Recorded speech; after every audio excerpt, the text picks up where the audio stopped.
عاشوري تاریخي اهمیت سره تاریخ کې دې ته څه اهمیت میلاو دی یوم عاشوره چې کومه ده په تاریخ کې دا ډېر اهم کردار د دې دی مورخین لیکي وای په یوم عاشوره باندې الله رب العزت ځمکه اسمان او حضرت آدم علیه السلام پیدا کړل په دې ورځ باندې حضرت آدم علیه السلام توبه قبول شوې ده په دې ورځ باندې حضرت ادریس علیه السلام الله اسمان ته اوچت کو په دې یوم عاشوره ورځ باندې الله رب العزت د حضرت نوح علیه السلام کشته په جودي غر باندې ودرولا د سیلاب نه محفوظ کړل په دې ورځ باندې ابراهیم علیه السلام ته الله رب العزت د خلیل الله لقب ورکو او د اور نه راویخ کو او اور ورته ګل گلزار کو په دې ورځ باندې حضرت اسماعیل علیه السلام پیدا شوی دی په دې ورځ باندې حضرت یوسف علیه السلام د قیدخانې نه رها شوی دی او د مصر حکومت ورته ملاو شوی په دې ورځ باندې حضرت یوسف علیه السلام د حضرت یعقوب علیه السلام سره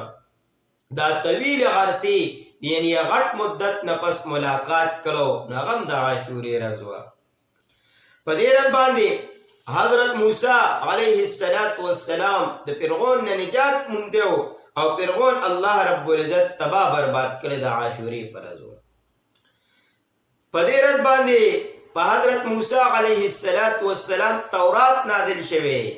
په دې ورځ حضرت سلیمان علیه السلام ته الله بادشاہت ورکړی په دې ورځ باندې د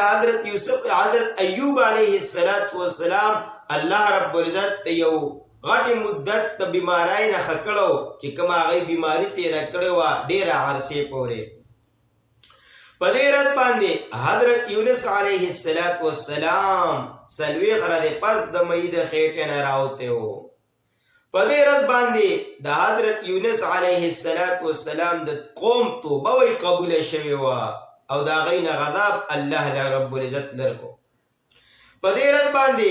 حضرت عیسی علیه السلام پیدا شوی دی په دې ورځ باندې حضرت عیسی علیه السلام الله رب العزت د یهودیانو د شر نه محفوظ کو او اسمان ته وخیجو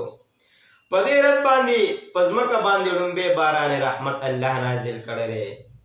په دې ورځ باندې به قریشو په خانه کعبه غلاب خورو په دې ورځ باندې حضرت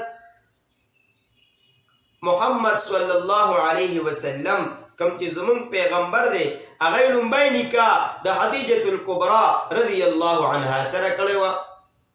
په دې ورځ باندې کوپیانو چې کوم روافیز دي غیرو هغه یې څه کړي د رسول پاک صلی الله علیه وسلم لخت جگر